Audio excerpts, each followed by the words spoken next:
함께 볼 하나님의 말씀은 시편입니다.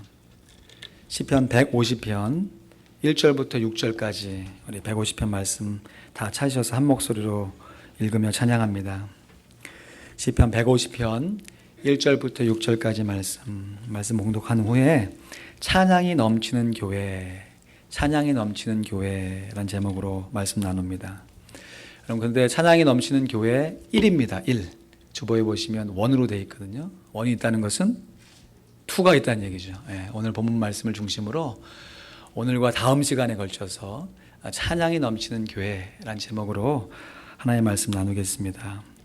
시편 150편 1절부터 6절까지 말씀 우리 큰 소리로 한 목소리로 봉독합니다. 시작. 할렐루야. 그 성소에서 하나님을 찬양하며 그 권능의 궁창에서 그를 찬양할지어다. 그의 능하신 행동을 인하여 찬양하며 그의 지극히 광대하심을 쫓아 찬양할지어다. 나팔 소리로 찬양하며 비파와 수금으로 찬양할지어다. 소고치며 춤추어 찬양하며 현악과 퉁소로 찬양할지어다. 큰 소리 나는 제금으로 찬양하며 높은 소리 나는 제금으로 찬양할지어다. 호흡이 있는 자마다 여호와를 찬양할지어다. 할렐루야. 아멘. 여러분, 매주 나가는 설교 나눔지 오늘 좀 살펴보실래요? 뒷면에 보시면 조금 다르게 편집이 되어 있는데 찬양이 언제나 넘치면 이란 제목의 찬양이 있습니다. 참 가사가 단순하지만 아주 따라 부르기 좋은 찬양이에요. 제가 좀 불러보면요. 찬양이 언제나 넘치면 은혜로 얼굴이 환해요. 성령의 충만한 모습을 서로가 느껴요. 찬양을 하면 은혜로 우리 얼굴이 환해진대요.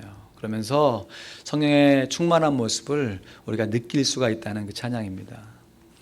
제가 이 찬양의 가사를 참 좋아하는 것은 이 후렴구예요. 이어지는 후렴구가 어떻게 되냐면 할렐루 할렐루 손뼉 치면서 할렐루 할렐루 소리 외치며 할렐루 할렐루 두 손을 들고 주님을 찬양해요. 지금 할렐루 할렐루 하면서 이 할렐루야란 말을 여러 번 반복하면서 할렐루 손뼉도 치고 할렐루 소리 외치면서 할렐루 두 손을 들면서 주님을 찬양하자 하는 가사의 내용입니다. 여러분, 할렐루라고 하는 뜻은 기쁘게 찬양하다라는 뜻이에요. 가장 영광스럽게 하다라는 뜻이에요. 근데 우리가 할렐루 하지 않고 할렐루야 그러잖아요. 야는 게 반말하는 게 아니고요. 야훼 하나님을 기쁘게 찬양하자라는 뜻입니다. 그래서 할렐루야 하면 야훼 하나님을 가장 영광스럽게 하자라는 뜻이 돼요.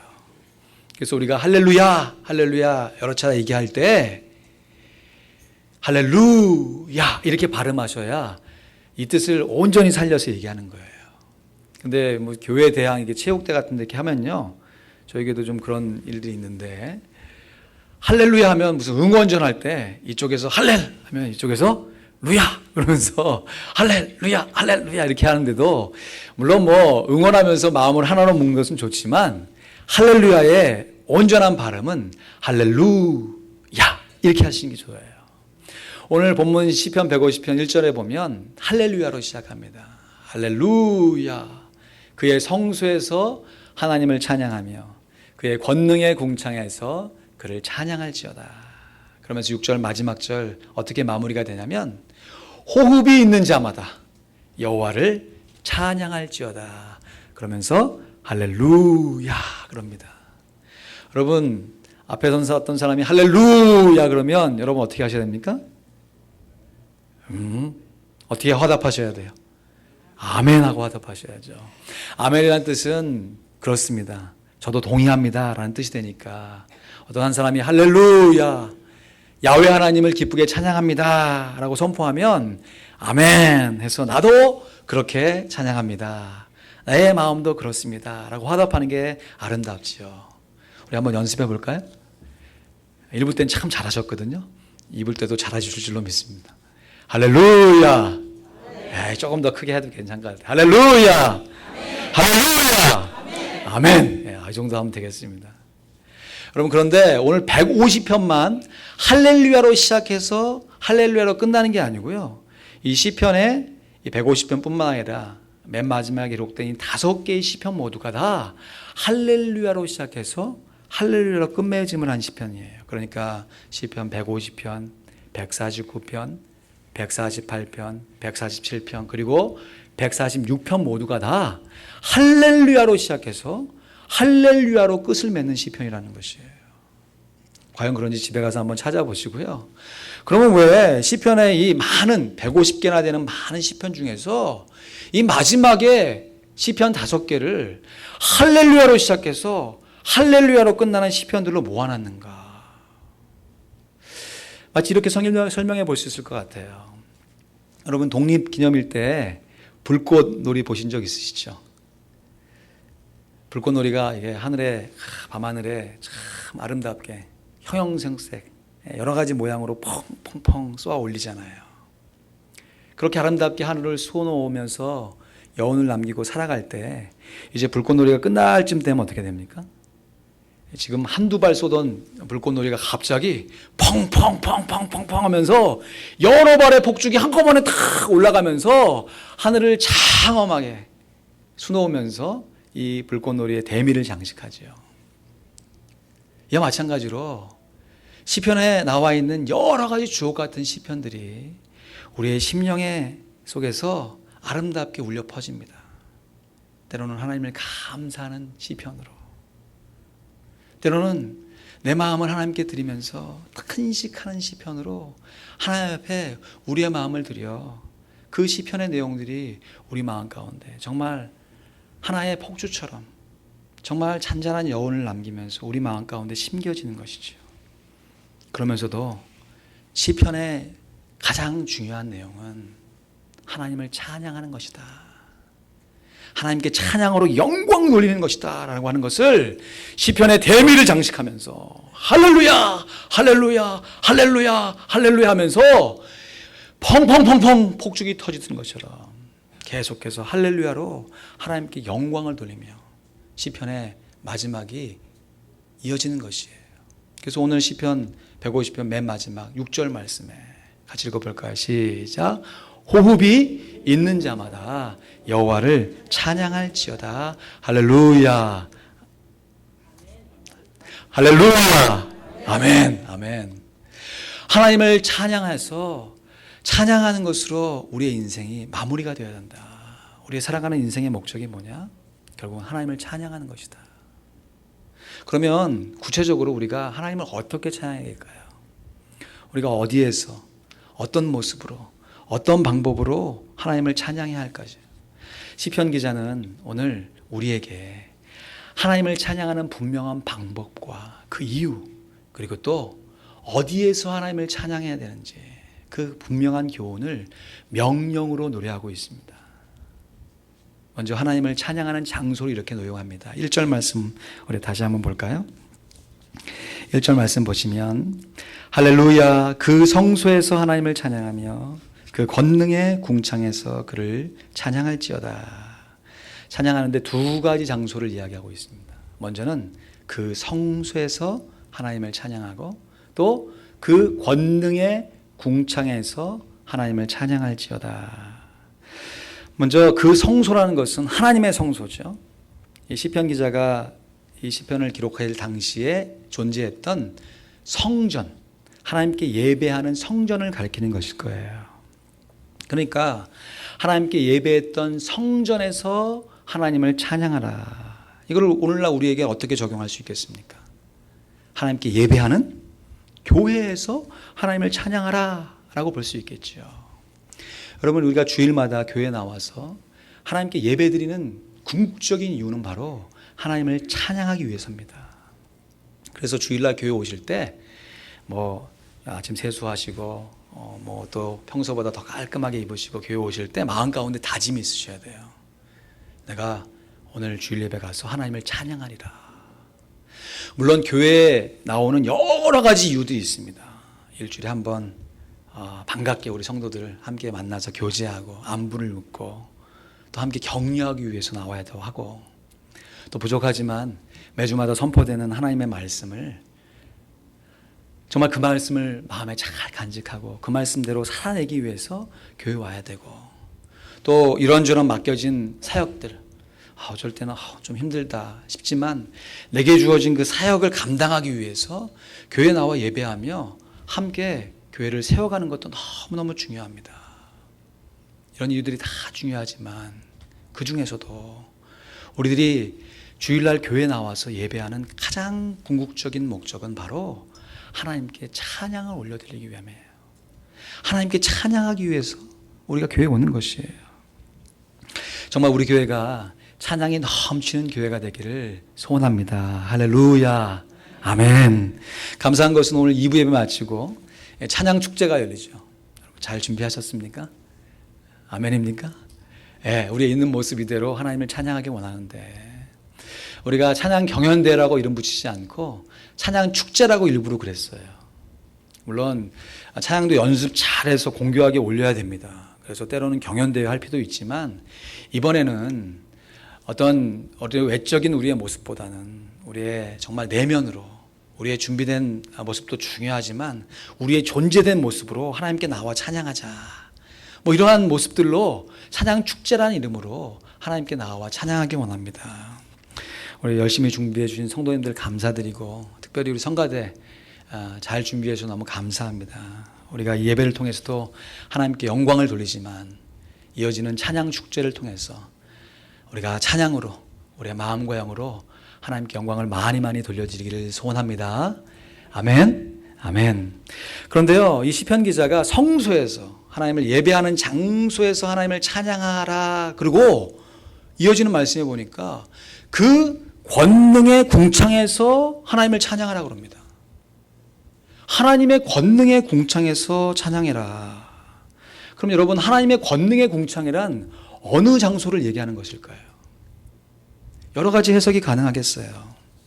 여러분, 일단 궁창이라는 말뜻이 하늘이라고 하는 뜻을 갖고 있는 한자어잖아요. 궁창, 하늘, 스카이입니다. 우리가 눈에 보이는 이 아름답고 파란 그 하늘. 그런데 그냥 육신의 눈에 보이는 하늘, 궁창이 아니라 하나님의 권능의 궁창이라고 그랬어요. 그러니까 이것은 우리의 육신의 눈으로 볼 수 있는 파란 하늘이 아니라 우리가 믿음의 눈으로 고백할 수 있고 경험할 수 있는 천국을 은유적으로 표현한 것이죠. 그러니까 하나님의 권능의 궁창에서 찬양하라 라고 하는 것은 우리가 장차 가게 될 천국에서 하나님을 찬양해라, 하나님의 나라에서 하나님을 찬양하라 라는 명령이에요. 그래서 무슨 어디 여행 갈 때 비행기 타고 가시면서 내가 하늘에 떠 있네, 궁창에서 하나님을 찬양해야지 하면서 갑자기 일어나서 비행기 안에서 찬양하셔도 나쁠 것은 없지만 오늘 말씀은 그런 하나님의 명령이 아니라 천국에서 하나님을 찬양해라, 하나님의 나라에서 하나님을 찬양하라는 명령입니다. 사랑하는 성도 여러분, 우리들이 장차 그 꿈에 그리던 천국, 하나님의 나라에 가서 영원히 하나님을 찬양하게 될 줄로 믿습니다. 오 나의 주님을 영원히 찬양하리라. 오 나의 주님을 영원히 찬양하리라. 할렐루야. 아멘. 그런데요, 이 천국, 하나님의 나라를 우리 육신의 호흡이 멈춘 이후에 가게 될 어떤 장소적 개념으로 볼 수 있지만 예수님께서 이렇게 말씀하셨어요. 하나님의 나라는 볼 수 있게 임하는 것이 아니에요. 또 여기 있다, 저기 있다라고도 하지 못하리니 하나님의 나라는 너희 안에 있느니라. 그러니까 하나님의 나라 천국은 장차 우리가 죽어서 갈 어떤 장소도 되지만 이 땅 가운데 이미 하나님의 통치와 하나님의 주권이 실현되는 그곳이 바로 하나님의 나라, 천국으로 볼 수 있는 것이에요. 그러니까 하나님의 권능의 궁창에서 하나님을 찬양하라는 명령은 우리의 심령 안에 예수 그리스도로 말미암아 이미 임하여진 그 하나님의 나라, 하나님의 말씀에 순종하여서 하나님의 통치가 이미 임하여진 우리의 교회, 이 나라 안에서 우리가 현재적으로 하나님께 찬양할 수 있다는 명령인 것이에요.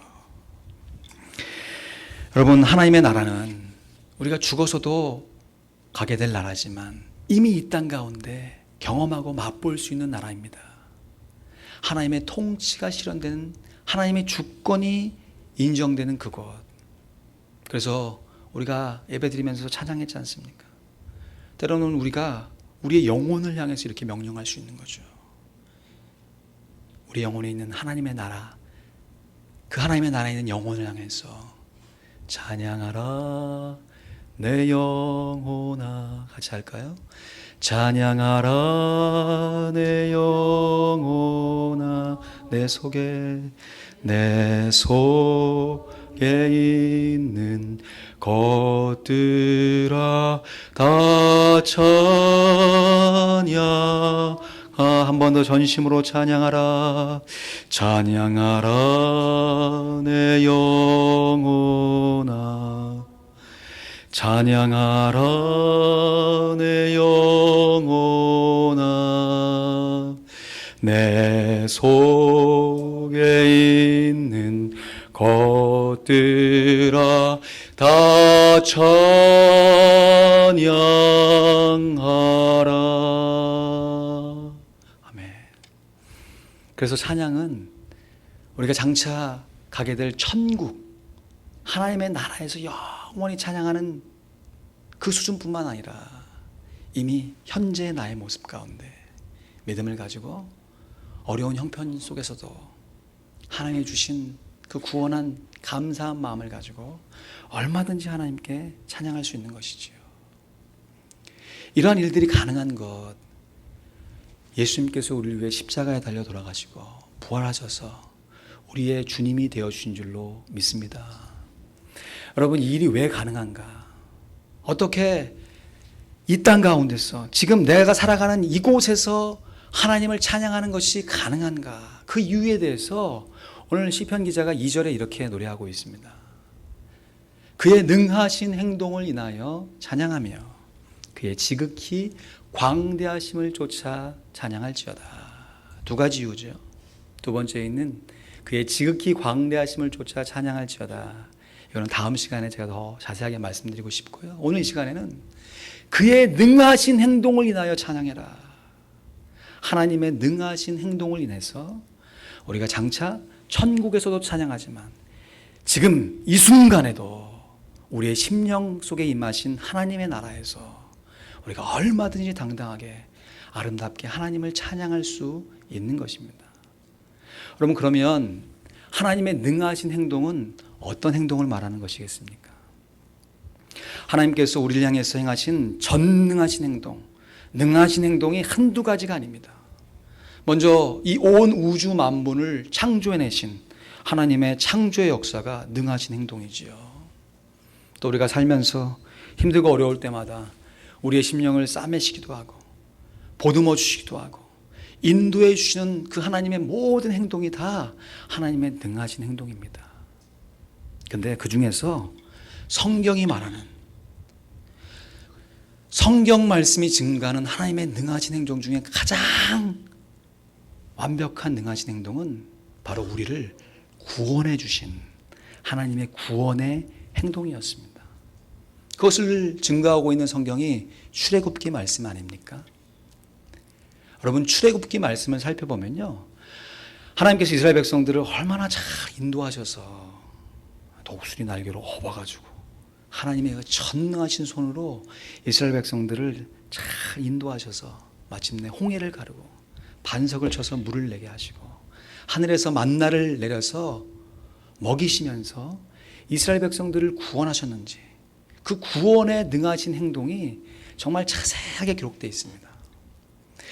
그런데 출애굽기를 살펴보면 이러한 하나님의 인도하심 뿐만 아니라 인도로 말미암아 이스라엘 백성들이 구원받은 것으로 끝나는 것이 아니라 그렇게 구원받은 이스라엘 백성들이 어떠한 삶을 살아가야 되는지 그 분명한 삶의 이유를 증거해 주고 있습니다. 그래서 출애굽기는요, 하나님의 인도하심으로 시작해서 하나님의 구원하심으로 연결되어 가지고 마침내 하나님께 예배함으로 마무리가 되고 있습니다. 그래서 출애굽기 말씀을 살펴보면 앞에 한 20장까지는 막 흥미진진한 하나님의 구원 역사가 막 하나님의 인도하심과 더불어 이루어지다가 20장 이후에 40장까지의 역할이 성소에서 어떻게 하나님을 찬양할 것인지, 우리가 볼 때는 좀 상관없어 보이는 하나님의 말씀인데 제사장이 어떤 옷을 입어야 되는지, 어떤 경우에 이렇게 하나님을 찬양해야 되는지, 하나님께 예배할 수 있는 규범과 법도를 정말 장황하게 세세하게 하나님께서 명령해 주신 말씀으로 이어지고 있어요.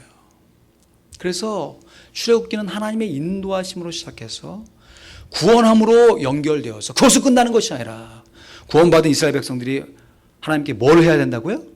예배드리는 예배자가 되는 것이 하나님이 이스라엘 백성들을 구원하신 목적이었어요. 그런데 우리가 출애굽기 말씀을 읽으면서 때로는 이스라엘 백성들이 나의 모습이다 여겨지면서 출애굽기를 묵상하면 여러분 어떤 마음이 드십니까? 이스라엘 백성들이 그렇게 하나님의 권능의 손에 의해서 기적적인 방법으로 놀랍게 구원받은 이후에 하나님께 예배를 잘 드렸나요? 어떨 땐 볼 땐 이스라엘 백성들 너무너무 무지하다, 이럴 수가 있는가. 아니 홍해를 가르고 그때 잠깐 모세와 미리암이 하나님을 찬양하고 만나 매출하기로 조금 배부르면 하나님 찬양하고, 근데 나머지는 조금 어려운 순간이 찾아오면 언제 그랬냐는 듯이 금세 하나님의 구원을 잊어먹고 하나님을 향해서 원망과 불평을 쏟아놓고, 그것을 끝입니까?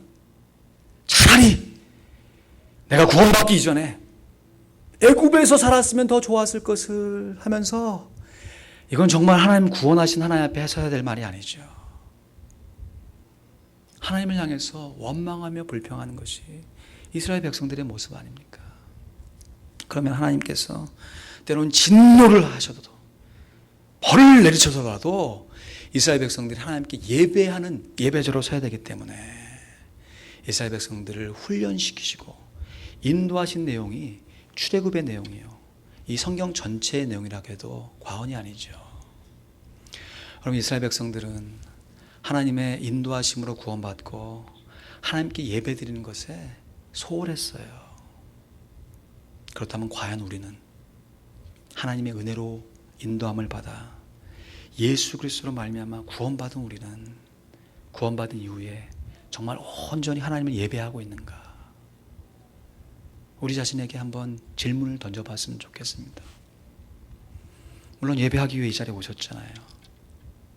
그러나 육신의 예배 드리는 이 순간뿐만 아니라 정말 내가 하나님의 그 구원하신, 나를 구원하신 그 능하신 행동 때문에, 구원의 감격 때문에 내가 하나님을 예배하고 있는가? 우리가 하나님을 찬양한다, 하나님께 영광을 돌린다라고 얘기하면서도 우리의 심령 가운데 늘 끊이지 않는 불평과 원망이 있는 것을 우리가 부인할 수 없습니다. 그럼 저만 그런가요? 우리가 하나님의 능하신 행동, 구원의 감격으로 하나님께 예배하기보다는, 물론 그럴 때가 없는 건 아니에요. 있습니다. 그런 경우에 따라서는 하나님께서 베풀어 주시는 환경 때문에 감사하고 예배드리려고 하는 우리의 참 연약한 신앙이 있는 것을 고백하지 않을 수가 없습니다. 그래서요, 환경이 조금 나아지면 은혜로 얼굴이 환해진 게 아니라 환경의 나아짐 때문에 얼굴이 환해지죠. 감사한 거죠. 그리고 하나님께 나서 예배할 때 그 순간에 정말 진심으로 찬양하고 예배합니다.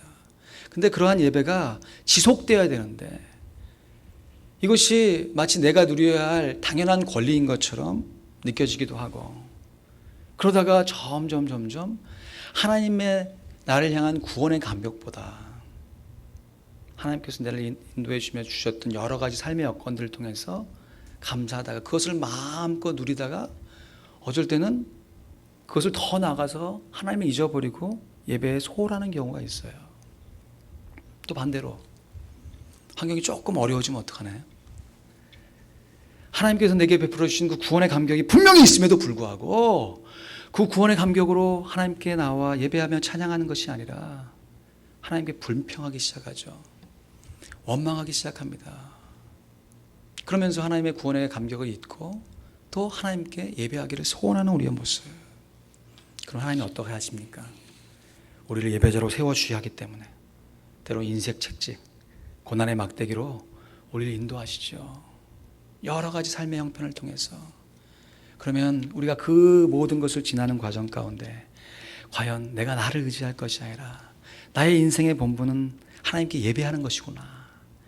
그것을 귀로 듣고 머리를 이해하는 수준이 아니라 온마음으로 깨닫고 나와서 하나님께 전심으로 예배하죠. 그러면 하나님께서 그것을 기쁘게 받아주셔서 하나님을 예배하는 자로 우리를 계속해서 다듬어가 주십니다. 그러나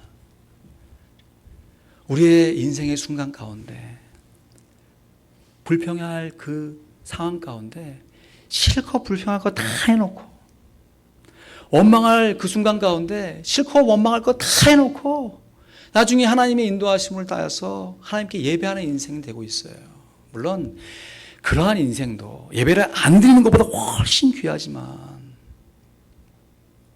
그의 권능에 공창해서 그의 능하신 행동을 인하여 하나님을 찬양해라.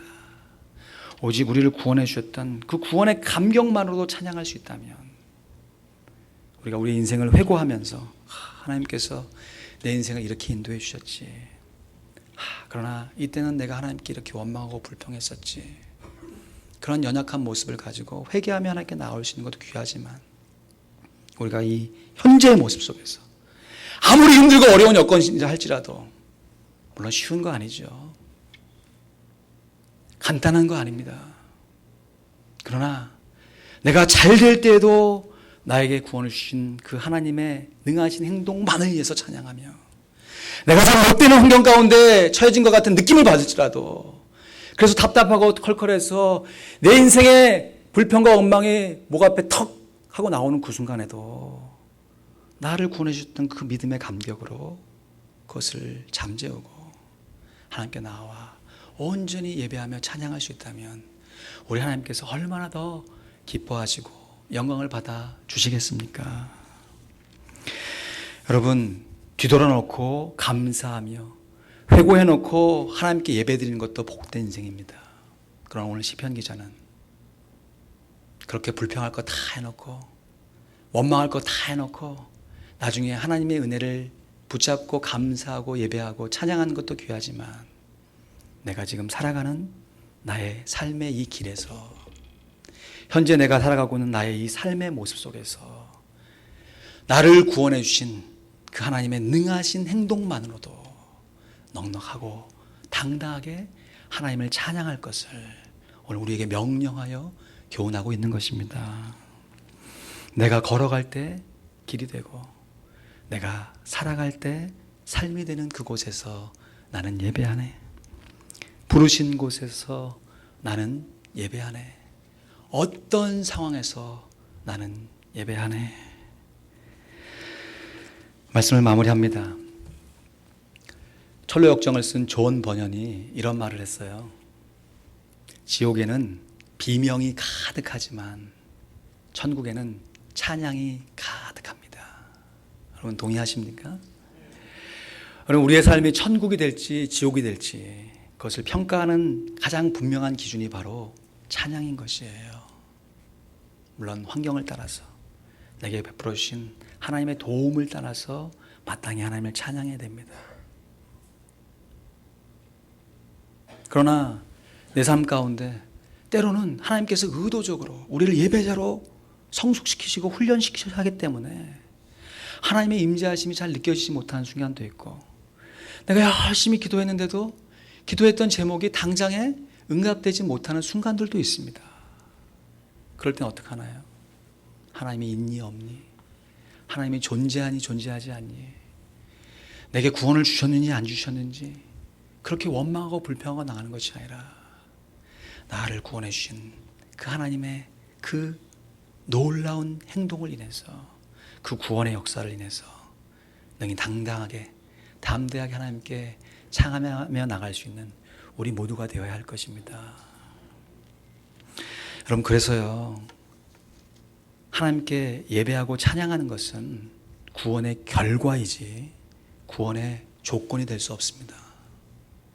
여러분, 우리가 하나님을 찬양하고 예배하는 것은 결단코 구원의 조건이 아니에요. 우리가 하나님을 잘 찬양하고 하나님께 영광을 돌리며 예배를 드렸다고 우리를 구원해 주신 것이 아니라 우리의 구원은 오직 어린 양 대신 예수 그리스도로 말미암아, 예수 그리스도의 보혈에 의해 말미암아 하나님의 은혜로 구원받은 줄로 믿습니다. 이렇게 구원받은 우리라면 마땅히 내가 살아가는 삶의 길에서, 내가 걸어가는 나의 삶의 모습 속에서 힘들고 어려운 여건들, 물론 어렵지요. 그럼에도 함께 격려해가며 당당하게 하나님을 찬양할 수 있는 우리 모두가 되기를 간절히 소원합니다.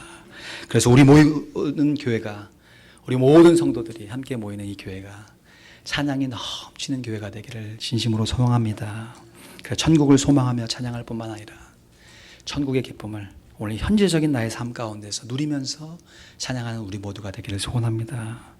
하나님의 능하신 행동을 인하여 구원의 감격을 가지고 찬양하며 하나님께 영광을 돌릴 수 있는 우리 모두가 되기를 주님의 이름으로 진심으로 축원드립니다. 아멘. 기도하겠습니다. 여러분, 말씀을 듣고 한번 합심하여 기도하기 원합니다. 우리가 나와 하나님께 예배하는 것, 여러분 어떤 목적을 갖고 나왔습니까? 하나님을 달래기 위해서, 복을 받기 위해서. 물론 우리가 예배하면 하나님께서 우리를 인도하시고 복을 주십니다. 그러나 우리가 예배하며 찬양하는 것이 그 목적이 아니죠. 우리가 아직 죄인 되었을 때 그리스도께서 한번 죄인을 위하여 죽으사 우리의 불의를 하나님의 의로 대신 담당해 주셨기 때문에 우리가 그 구원의 감격을 인하여 감사하며 하나님께 예배하는 줄로 믿습니다. 이 시간 구원의 감격을 새롭게 해주십시오. 그래서 어떠한 삶의 형편 가운데서도 하나님을 당당하게 찬양할 수 있는 예배자로 서게 해달라고, 우리 교회를 하나님께서 든든히 세워달라고, 우리 각자의 심령 또 우리 주변에 있는 지체들을 위해서 우리가 한번 간절한 마음으로 기도하기 원합니다. 기도하겠습니다.